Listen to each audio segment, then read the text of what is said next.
कौन कहता है कि रुद्राक्ष के साथ तुलसी मत पहनो, तुलसी के साथ रुद्राक्ष मत पहनो? कौन सी पुराण में लिखा, कौन से शास्त्र में लिखा, कौन से वेद में लिखा, किस जगह पर लिखा, शिव महापुराण के कौन से अध्याय में लिखा, कौन से स्कंद पुराण में, लिंग पुराण में, नर्मदा पुराण में, कुर्म पुराण में, ब्रह्म विवर्त पुराण में, नरसिंह पुराण में, नारद पुराण में, कौन से पुराण में लिखा कि तुलसी की माला के साथ रुद्राक्ष नहीं होना चाहिए, रुद्राक्ष के साथ तुलसी नहीं होना चाहिए? कहां लिखा है? ये दुनिया के लोगों ने भ्रम पैदा कर दिया, दुनिया के लोगों ने भ्रम पैदा कर दिया।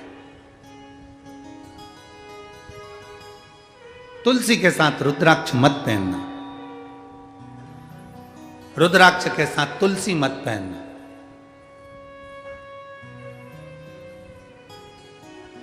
हम तो अंदर से लेकर बाहर तक रुद्राक्ष और तुलसी धारण करते हैं, चाहे जो उस रुद्राक्ष और तुलसी एक, वो कहते हैं ना कि भगवान को भोग लगाओ ना तो उसमें तुलसी का दल डालना जरूरी है। बिना तुलसी के भगवान भोग स्वीकार करते हैं क्या? जम के बोलो जरा। नहीं, जब बिना तुलसी के भगवान भोग स्वीकार नहीं करते तो तुम्हारे तन पर तुलसी की माला नहीं होगी मरते समय, तो तुम्हें स्वीकार करेगा? करेगा नहीं।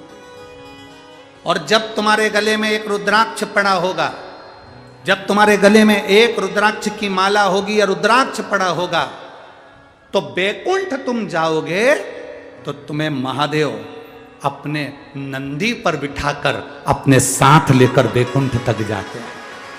केवल ऐसे ही पैदल चलकर बैकुंठ नहीं चले जाओगे, तुम्हें महादेव नंदी पर बिठाकर, नरसिंह भगत की कथा आती है लेकर गए, नामदेव जी की कथा आती है, औंडा नागनाथ में भगवान शंकर नामदेव जी के लिए प्रकट होकर उनके गले में रुद्राक्ष डालकर गए। पंडरनाथ की कथा आती है, जब देव अधिदेव महादेव मिलने के लिए हरि विठ्ठल से आए तो भगवान शंकर ने देखा, भगवान नारायण ने देखा, हरि विठ्ठल ने देखा, पहला वार करी, पहला जिसने वारी करी वो पहला वार करी थे भगवान शंकर। जब दरवाजे पर आए तो शिव जी प्रसन्न, भगवान नारायण प्रसन्न थे, उन्होंने अपने गले की तुलसी की माला निकालकर स्वयं शंकर भगवान के गले में डाल दी। तुम में भेद, हम में भेद, संसार में भेद हो सकता है, पर परमात्मा में कभी भेद नहीं हो सकता। ये तो दुनिया के लोगों ने अपने अपने एक स्त्रोत बना रखे हैं।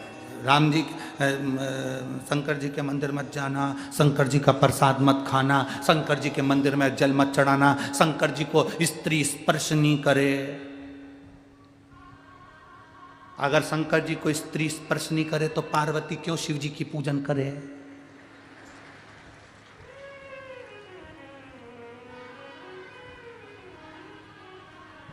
क्यों?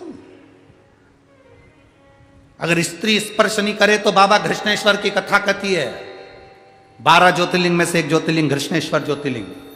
सुधर्म नाम के ब्राह्मण की 2 धर्म पत्नियां थी, सुदेहा और घूष्मा। घूष्मा के गर्भ से बच्चा हुआ, उसने सुदेहा को दे दिया अपने पति के कहने पर। सुदेहा ने उस बच्चे को बड़ा करा, पाल पोस के बड़ा कर कर उसकी शादी कर दी। उसकी बहू आ गई, बहू को मालूम पड़ा कि मेरी असली सास तो घूष्मा है। सुदेहा को पूछना बंद कर दिया। सुदेहा को क्रोध आ गया, उसने अपने बेटे के टुकड़े टुकड़े कर दिए, ले जाकर तालाब में पटक दिए। घोषमा का नियम था, शंकर भगवान के शिवलिंग की पूजन करती थी और पूजन कर कर उसका विसर्जन करती थी। अगर स्त्री नारी शंकर के शिवलिंग का स्पर्श नहीं कर सकती तो फिर घोषमा ने कैसे शंकर जी की पूजन कर ली? और स्पर्श कर कर पूजन कर कर विसर्जन करके आई। जो विसर्जन करा, शंकर जी से कहा मेरा बेटा बहुत दिन से नहीं देखा, बाबा कृपा करो। 15 दिन 8 दिन 20 दिन पहले मरा हुआ बेटा तैरता हुआ बाहर निकल कर आ गया, वो घृष्णेश्वर महादेव हो गए,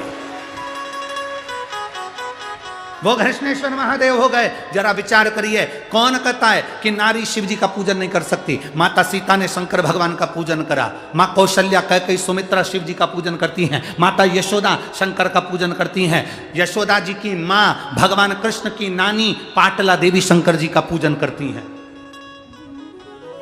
राजा जनक स्वयं शंकर जी का पूजन करते हैं सुनैना जी के साथ। शिव आराधना हमारे जीवन का एक आनंद है।